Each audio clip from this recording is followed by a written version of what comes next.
it's going to be very difficult to pull all this together. We have a very big worldwide view and right down to a local view. And the fact that we have individual farmers here who are having to think globally makes it very difficult, because we have this big chasm, don't we, between the global view and the individual who are actually making the products that are going to go abroad. Right, let's have some questions from the floor. Yes, gentleman here at the front. Have we got microphones rushing your way?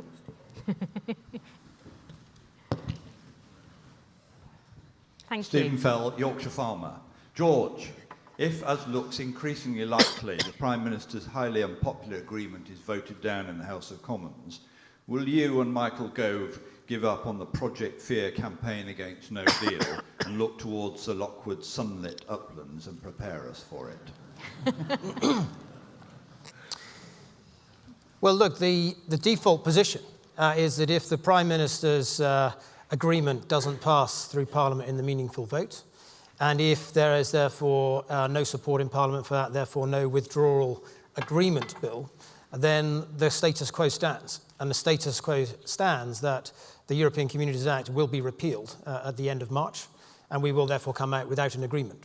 Now, I suspect what's more likely to happen in such a scenario is that there will be a deal, but perhaps not the deal that's currently on the table, but a different sort of deal to ensure that we can smooth the process to our exit from the European Union while negotiations continue. So I suspect that the sort of polemic nature of a sort of deal or no deal or call the whole thing off, I suspect that all of those extremes are probably wrong. In the event that the deal doesn't go through, there would be some kind of managed approach to coming out of the EU at the end of March. Managed approach. I forgot to do one thing, which was to get you to do a live poll now. Have you all got the app ready? Are you confident that food and farming exports will increase in the 5 years post-Brexit? It's very difficult to answer this yes or no. Maybe. There isn't a maybe there. So you'll have to answer yes or no. Are you confident that food and farming exports will increase in the 5 years post-Brexit? Let's see. Are you clicking away? Yes? Good. No, 55%. Yes, 45%. Oh, changing slightly there. Well, that's interesting, isn't it? So a bit of lack of confidence there. It does keep moving, but 59 to 41 now.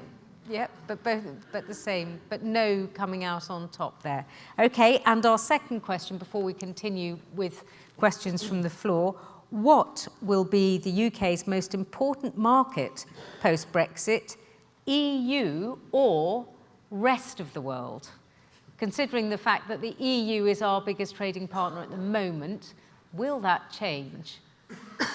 EU or rest of the world will be the most important market post-Brexit for the UK. If you'd like to vote now.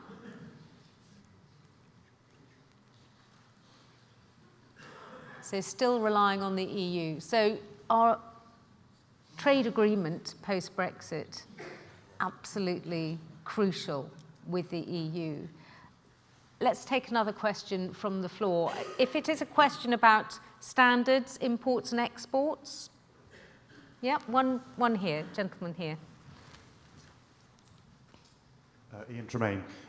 Lockwood, I'm absolutely inspired by your vision of the future, or the vision you laid out for New Zealand. What specific advice would you offer Theresa May in the current climate? Got to be Go honest and join with her. you, I'd have started it a bit differently.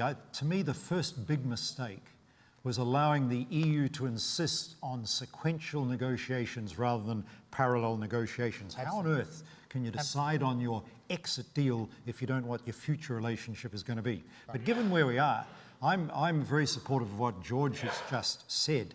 I'm not advocating you should crash out of the EU at all. Don't think that for a moment. I'm just troubled by a few elements of the current Brexit deal, obviously to do with the Irish backstop. The ones that leave the EU with the upper hand in negotiating the future relationship because there's no way out of the backstop if you get into it.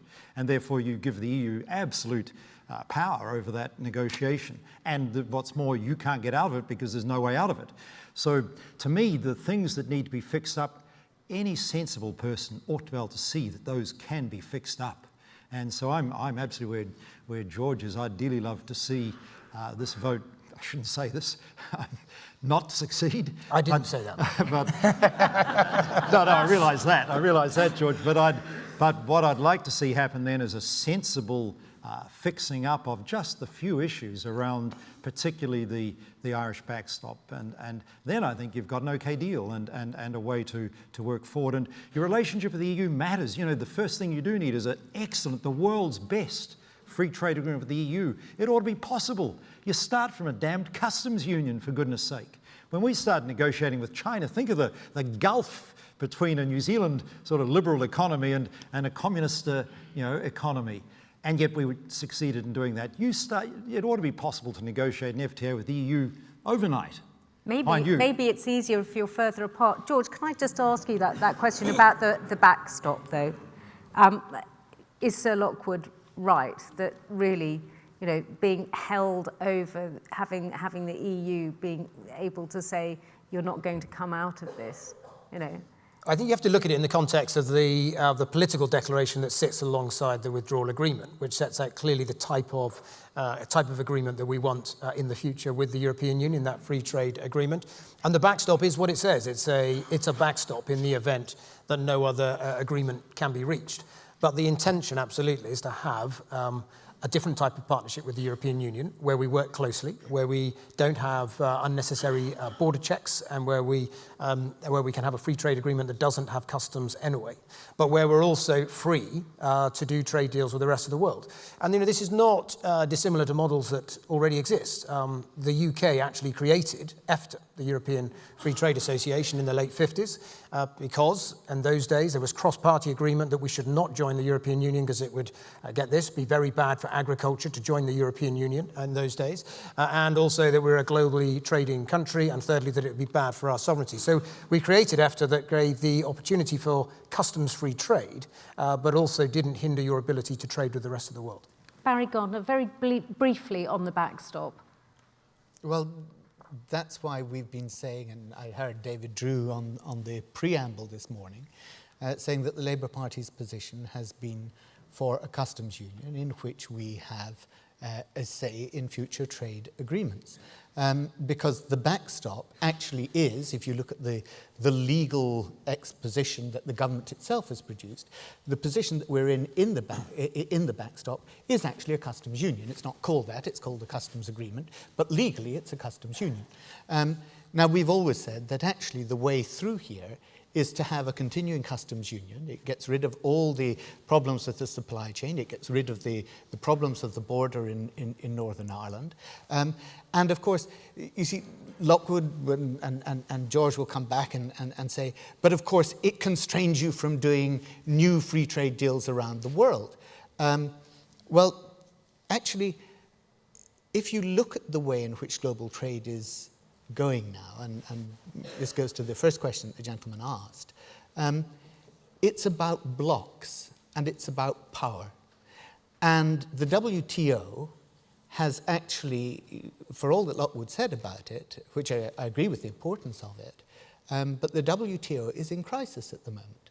It's in crisis. The US is even threatening now to pull out of it. We have a situation where you have to have a minimum of 3 of the appellate judges on the court to try the disputes, and we're down to that. Normally it should be 7 to 10. And that's because America's refused to approve the new judges. We have a crisis in the global trade system. And we have the emergence of China. We have an increasingly protectionist US.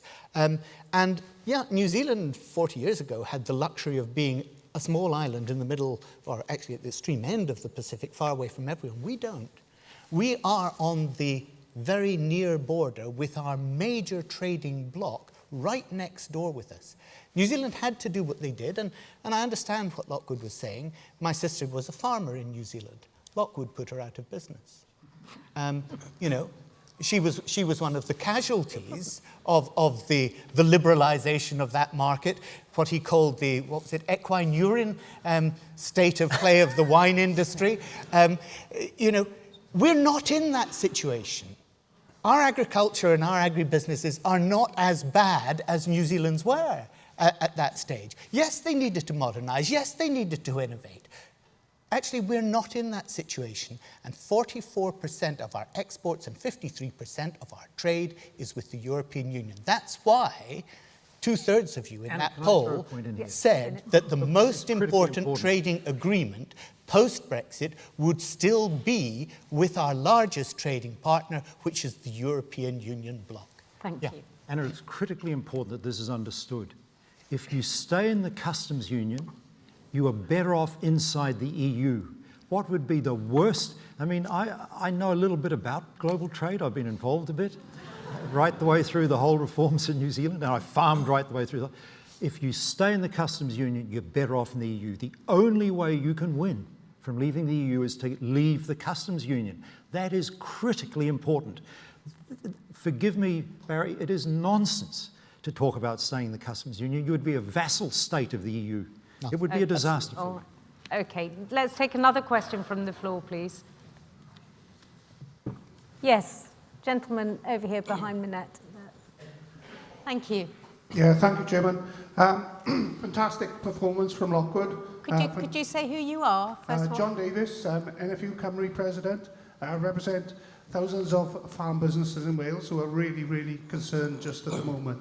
Having travelled to New Zealand, concur with what Lockwood said. Fantastic performance, but he missed out the bonfire regulation and repeal of labour laws, which allowed them to take massive cost out of that industry.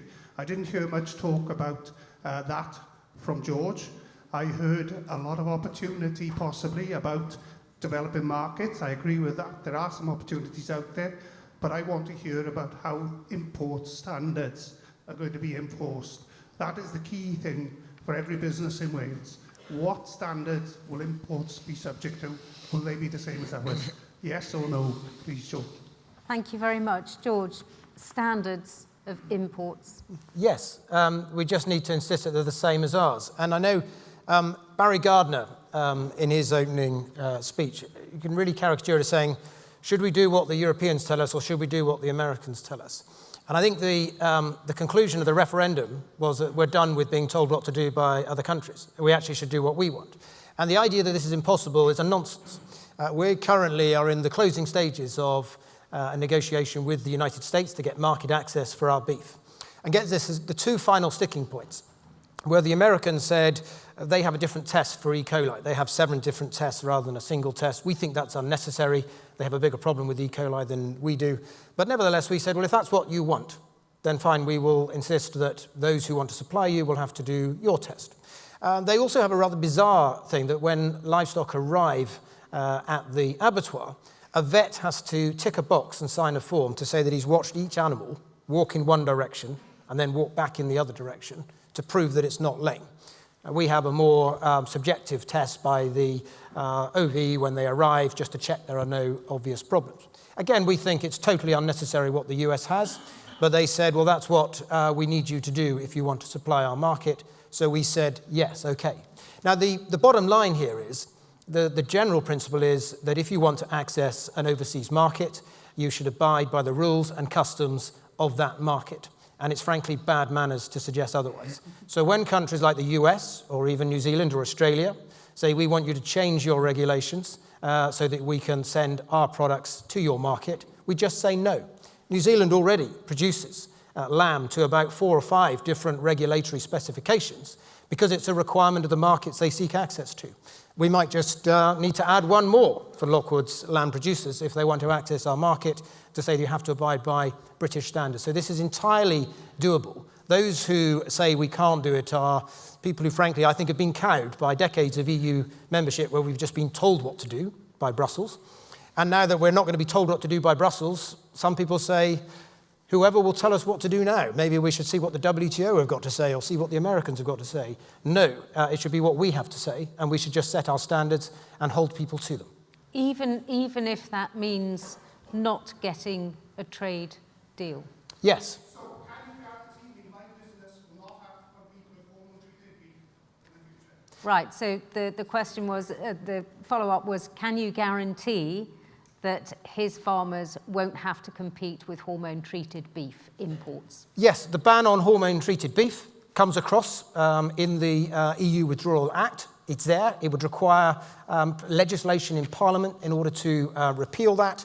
And absolutely, we're not intending to change that. It would be unlawful for a government currently to do an agreement that allowed hormone-treated beef into the UK. Let's have, we have a live poll question on this.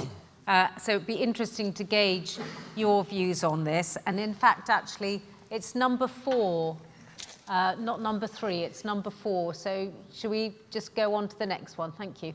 Are you concerned that UK welfare and environmental standards might slip in terms of requirements for imports as we strike new trade deals? So if you could vote on that one, not the one about GMs, which we'll come on to later. Are you concerned that UK welfare and environmental standards might slip in terms of requirements for imports as we strike? Yes. Yeah. They've been listening to you, but they don't believe you. So. Well, people are always apprehensive of change. Yes. But sometimes change, in retrospect, when you look back at it, 10 years on, people realise why ever did we fear it in the first place. Right, let's take another question from the floor. Yes, gentleman here. Could we have a microphone down here, please? Thank you.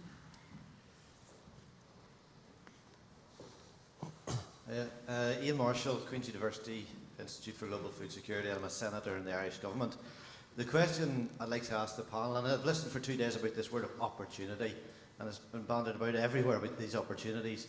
Could I ask the panel that, based on the fact that the Irish are full members of Europe and have been very successful in striking fantastic trade deals with Indonesia, with China, with the US, all around the world, and with Bord Bia, the exemplar of how you market food globally.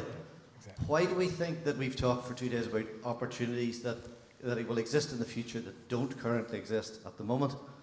I'm disappointed because I think if we capitalised on the opportunities and actually got out there, this spin that I continually combat and fight against is the spin that Brussels and Dublin are conspiring against the UK. There's nothing that's farther from the truth at the moment.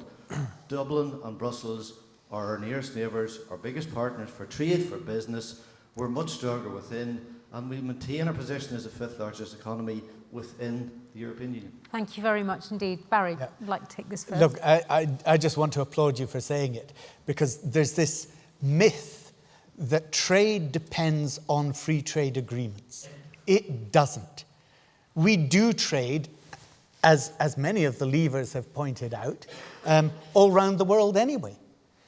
Why is it that the Germans are doing 5 times as much trade with China as we are?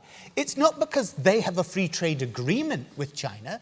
No, it's actually because their government backs their industry to get out there. It supports the trade initiatives and the trade shows. It actually talks about geographical indicators, which this government has completely failed to do. You know, if you look at the CETA agreement, not a single geographical indicator for Welsh lamb or for Stilton cheese or for, and in the latest trade agreement, just one geographical indicator, and that was for Scotch whisky.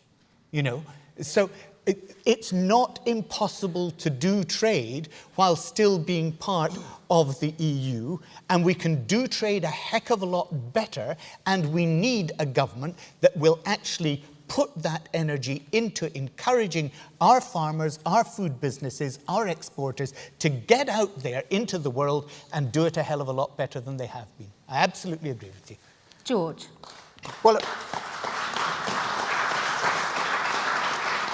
it is certainly the case that market access is about more than tariffs.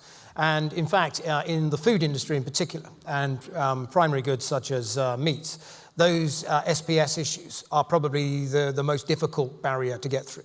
We are still wrestling in this country with the shadow of BSE as we try to open markets in places like China and Japan and the US. So I agree with that part of your premise, but the real opportunities for agriculture is the power to be able to do domestic policy properly and more coherently, because the Common Agricultural Policy really is a basket case, and we know that we can do far better if we designed it properly and tailored a new scheme that worked for the UK.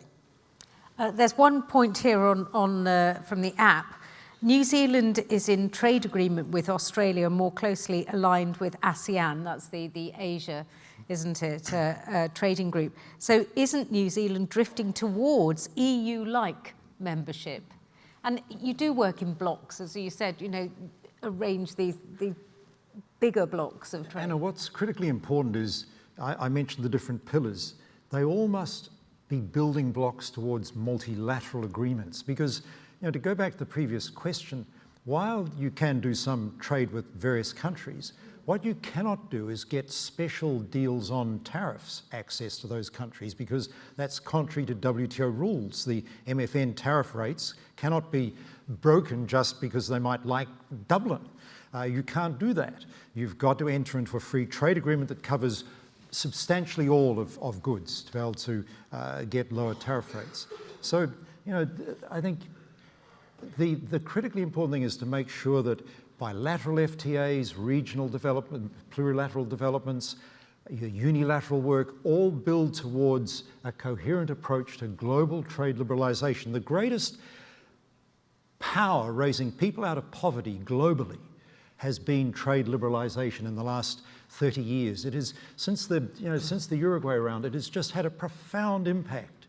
And we've heard a lot in the last couple of days about the need to raise people out of poverty. Well, this has been the most powerful mechanism to do it. And to suggest you can sort of do little deals here and there is fine. You can for certain amounts of product. But you've got, if you want a serious about a global trade strategy, you've got to actually make sure you follow the world trading rules. Mark, you do deals, don't you? Can I just pick up in the previous gentleman in terms of Boer beer, which is obviously a very good example. As an industry, we were really disappointed in terms of the recent farming bill, that there was nothing in terms of cooperation involved and encompassed in that. Yes, there's producer organisations involved in that, but as an industry of cooperatives, we feel there's a massive opportunity, and the Irish do it very, very well. Take the red meat sector as a classic example where there's not a lot of cooperation and collaboration certainly within Scotland and in the UK. So we were disappointed that wasn't, because we see that as a way forward. I have a question down here at the front. Thomas Clinton, probably Ireland. Two comments. One, I support the gentleman over there. Ireland 7 years ago did 100 million worth of business with China. This year, it will do 1 billion worth of business. Lockwood Smith, I also farm in New Zealand, and I would say that your standards on dairy are as high as there is in the world. But the real question that I got up to ask, I'm here now for 2 days. I came to hear your views. And not once in those 2 days did anyone mention that you would be doing or want to do a future deal with Europe. Minister, please answer. George? Yes, well, we do want to do a future deal with Europe, as I said. You did not say it in your speech, and I hope you take my point.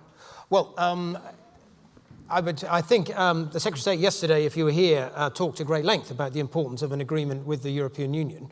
And I just said myself that having that trade deal with Europe is obviously important, as of course is protecting our domestic market.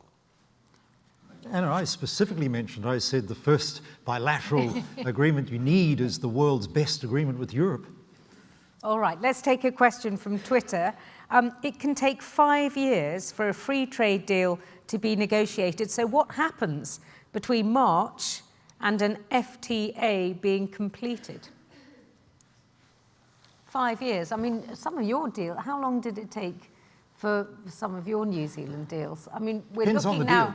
at March the 29th, but that almost is the starting point, isn't it? You've got a 2-year transition with the EU. You should be able to negotiate an FTA with a free trade agreement with the EU in that time. It should be easy to do that. Free trade agreements in New Zealand, our experience, simple ones can be done in 2 years. Regional agreements like TPP, the evolution of TPP was 20 years. I started work on that in 1998, and it finally is coming into fruition this year. Wow. So, you know, that's how, and it's the biggest regional agreement or plurilateral agreement that the world's seen so far, at 30% of the global economy, and that took 20 years to get there. They do take a bit of time, but bilaterals should be able to do in 2 years.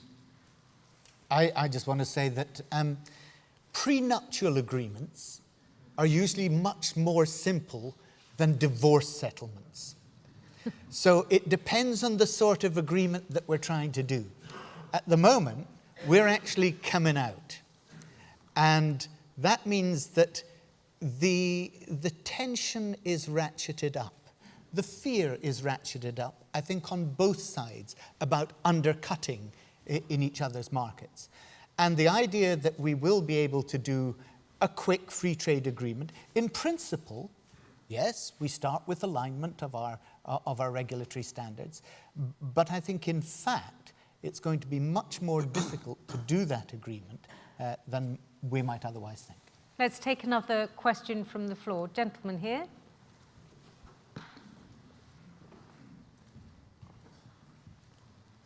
Hi, Geraint Davies, Farmers Union of Wales.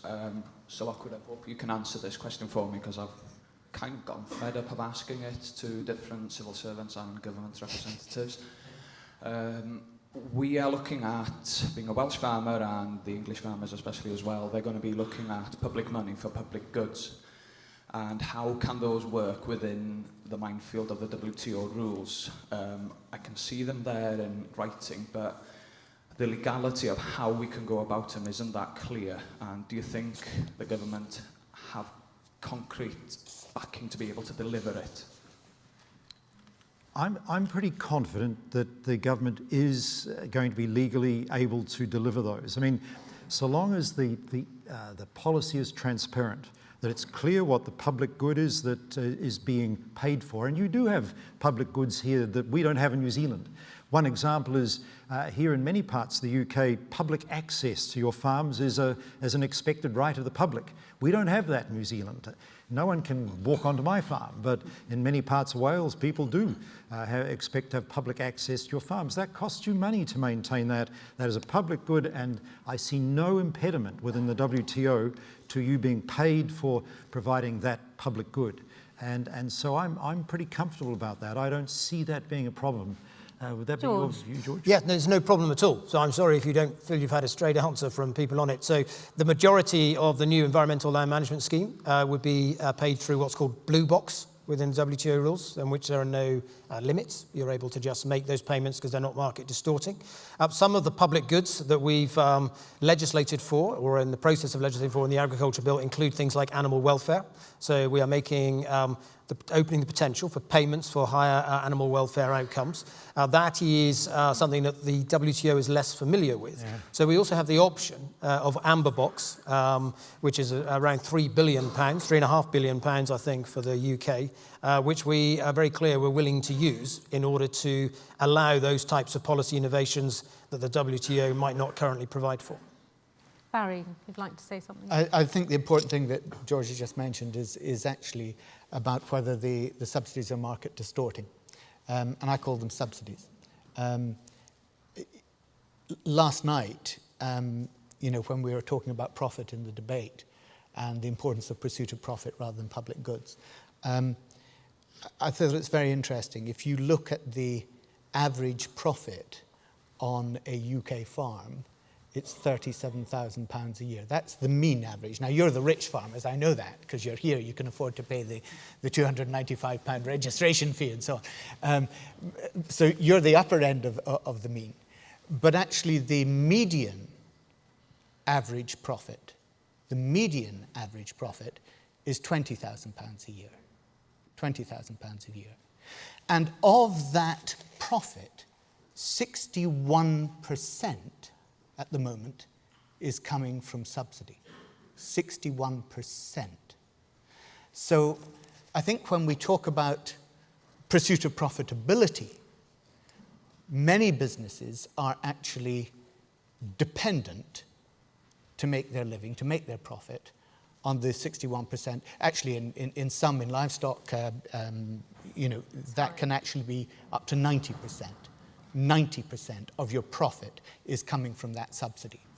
So it's then open to challenge whether there is market distortion going on here. And I think maybe that underlies some of your question, because the key issue is, who is going to challenge you? Who is going to challenge the government when it gives you that money to do that and finds that what Guy and others were talking about last night as the core business of food production is not actually profitable? We have one final question at the back. Sorry, was that yours? Yep. Thank you. David Laurie, Scottish Young Farmers. Just like to commend Sir Lockwood on his comments today. I'd quite like to lock you in a room with Dr. Clive Black from yesterday with our politicians over the next 12 weeks and maybe talk some sense into them.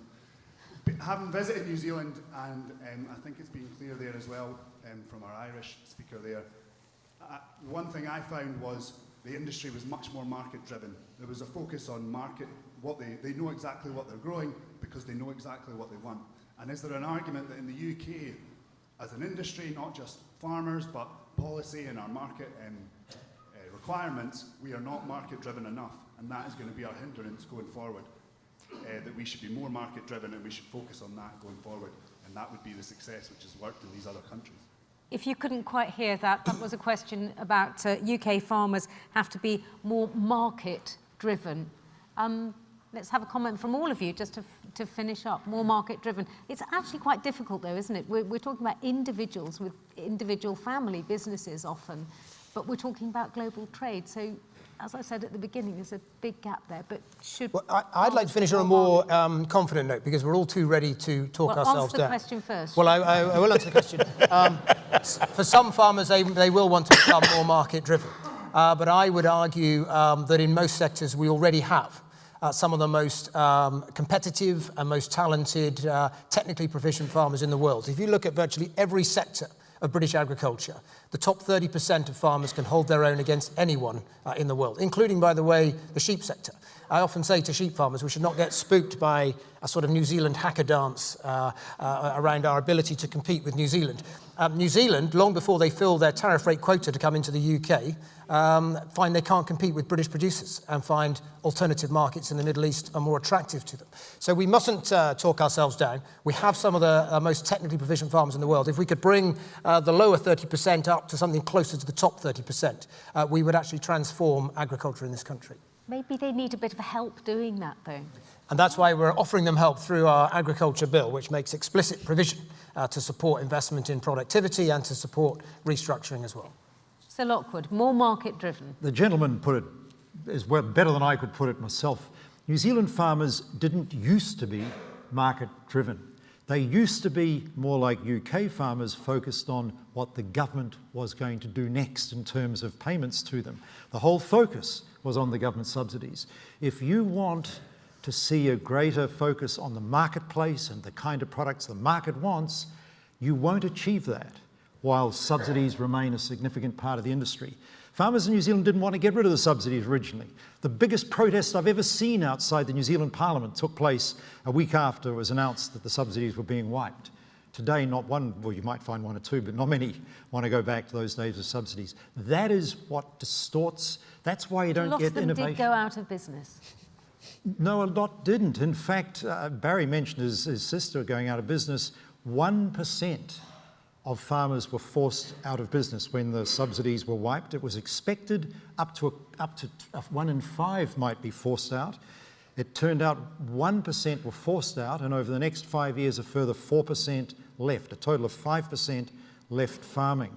Now, in any industry, if you have less than 5% turnover, you're not going to have a dynamic industry. When you think about it, if your bottom players don't leave the industry, you're not going to have a dynamic industry. And if you want to see greater focus on the marketplace, the impediment to it. Yesterday we heard all that talk with the minister about the payments, the 3.2 billion. Will it happen? Will you promise it'll be paid to us? No focus on the marketplace there. And your future security is making sure you service a marketplace. Thank you. Mark. Okay.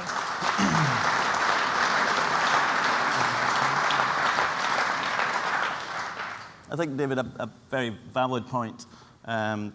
In terms of we look at the nation of Scotland, it's very difficult for an upland sheep farmer or an upland beef producer to have a voice for in the first place. Going back and wear my cooperative hat, the future has to be, producers coming together with a bigger voice. And I'll go back to using the analogy of the Dutch and the Dutch bulb industry. It is a fantastic industry. I'm not in terms of lobbying, in terms of the influence they have on their ministers. And they get results. They get very, very good results. They have the same in Riverdale and Washington with the USDA. And it's all about that collective voice. As I say, it's very difficult for an individual sheep or beef producer to do that unless they go down the route of cooperation and collaboration, working in supply chains, where all that voice becomes bigger and bigger every time you do something collectively, and we can compete. We know we can compete on the global stage in certain products, but not all products. And you're right, David, we need to work harder. And I think in terms of Scots, we tend to do things a little bit, as I said earlier, under the wire. We do it quite quietly and quite reserved. I'm not saying we want to torch all the cars in Princes Street like the French, but we have to be more vocal in terms of we have this fantastic industry. We live in a beautiful part of the world, and like Sir Lockwood said, we can emulate a lot of the things that they do in New Zealand and Australia. We just have to shout a bit louder. The title of this session is World of Opportunity, Trade, More Market Driven. David, you may find it strange, but I totally agree with you. Of course we have to be market-driven. Before I was a politician, I was in the marine industry, maritime industry. I took the whole of the maritime industry out to Eastern Europe in 1990 after the Berlin Wall came down. I was the first person there, and I took the whole of the London market out with me. We opened up the Eastern Europe, we opened up Russia, we opened up all those marketplaces there. The first thing you've got to do is you've got to identify who your most important market is. It's the EU. Lockwood said it, we've all said it. Our most important market is the EU. Know who your market is, and then understand that regulation is what creates the marketplace. There is no marketplace without regulation. Regulation creates markets. Regulation can undermine your capacity to operate in them, but it actually sets the boundaries to what those markets are. And there is an immutable law of trade. It's called trade gravity. And it's you tend to do business with those who are closest to you. And that's why we do so much trade with Ireland. That's why they do so much trade with us, because we're the closest neighbours. And then it's with the rest of Europe. Identify your marketplace, identify how you're going to interact with it, and then understand that interacting in that market requires a certain alignment of the regulations. And then what you need is you need a government that is going to back you to get out there, to be innovative, to go out there and do the business. And that's what we need. Thank you all very much. Thank you to Openfield for sponsoring this session. And thank you very much to our speakers. I'd like you to show your appreciation, please.